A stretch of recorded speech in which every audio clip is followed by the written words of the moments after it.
السلام عليكم. هناخد قسمة الكسور والأعداد العشر بطريقة سهلة جدا ومبسطة. قبل ما نبتدي في واجب عندنا هناخده السؤال بتاع الواجب بتاع الحلقة اللي فاتت. هناخد 2.9 في 1.2. يا ميس هنعمل شرطة كسر،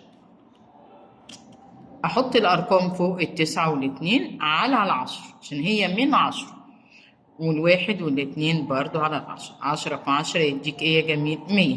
نضرب بقى بالخوارزمية المعيارية 29 في 12. هخبي الخانة التانية بإيدي وأضرب الاتنين في 9 والاتنين في 2. 2 في 9 18، 8 ومعانا 1. 2 في 2 ب4 و1 5. 1 في 9 و1 في 2 8. 5 زائد 9 14. 4 ومعانا 1 3. هو ده الناتج؟ 348. حط ال 348. عندك 100 تحت يا حبيبي، يبقى العلامة بعد رقمين. ده كان الواجب بتاع الحصة اللي فاتت. نركز بقى في اللي جاي كده يا جميل. تمام. عايزين نقسم عدد عشري على العدد العشري كده، المسألة واضحة. لازم أخلي المقسوم عليه عدد صحيح. يعني إيه يا ميس؟ يعني لازم العلامة دي تتلغي في العدد اللي هو تبع المقسوم عليه، يعني ده المقسوم وده المقسوم عليه واللي احنا هنطلعه خارج الاسم. طب ال 32 دي عشان أخليها عدد صحيح لازم أضرب في مين؟ في 100، وهنا كمان أضرب زيها في إيه؟ في 100.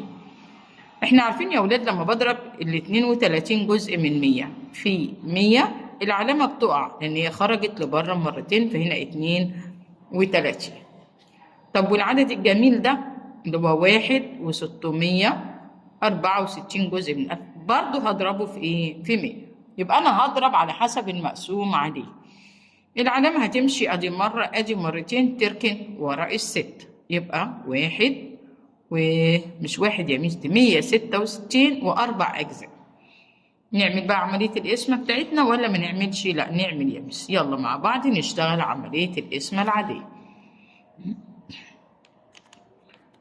ركز كده، أنا هحط العدد من غير العلامة على ال 32.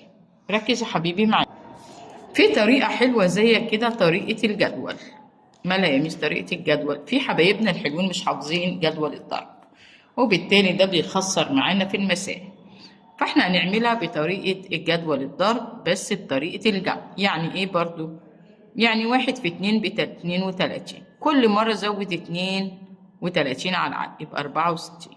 زود تاني يبقى 96. 2 زائد 6 8 و3 و4 12. زود تاني 2 و8 10. صفر ومعانا الواحد.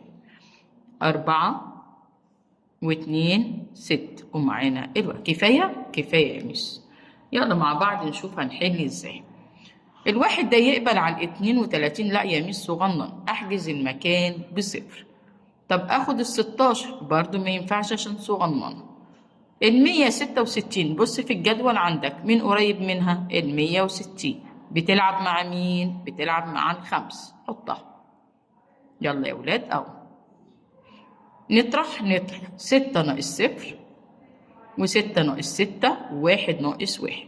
مين اللي عليه الدور ينزل يقعد تحت؟ ال4. طب وال64 موجودة معانا؟ أيوة يا ميس أهي. مع مين بتلعب؟ مع الاتنين. حط الاتنين فوق وال64 تحت. صفرت. يبقى الرقم ده بيساوي كام يا ميس؟ 52. نيجي بقى لدور العلامة. انت المفروض العلامة بعد رقم، روح حطها لي بعد الرقم. تاني يا جميل. واحدة كمان. أنا تبع المقسوم عليه. هنا المقسوم عليه من 10، يبقى أنا مضطر إن أنا أضرب 1.5 في 10، وده زيه كمان. المقسوم برضو هضربه في إيه يا ولاد؟ في 10.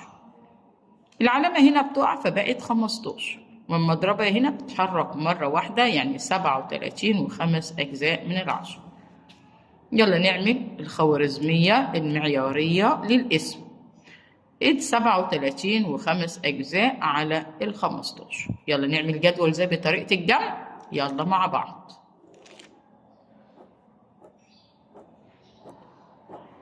نكفي 1 2 3 4 5. 1 في 15 وزود عليها 15 واجمع عليها 15 واجمع عليها 15. كفاية يا مس كفاية. ال3 دي ينفع أقسمها على 5 أجزاء يا حبيبي؟ لا يا مش صغيرة، احجز على طول بصفر. أول ما تلاقي العدد صغير احجز مكانه بصفر. ال37 من قريب ليها ال30 ولا ال45؟ لا، باخد الصغير عشان أقدر أعمل عملية طرح. بيلعب مع مين؟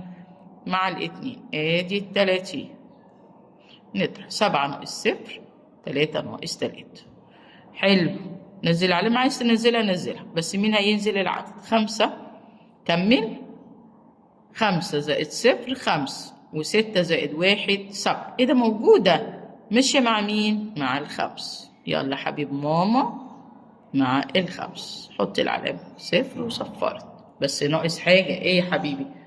يا ميس انت المفروض لما العلامة جه مكانها حطيها.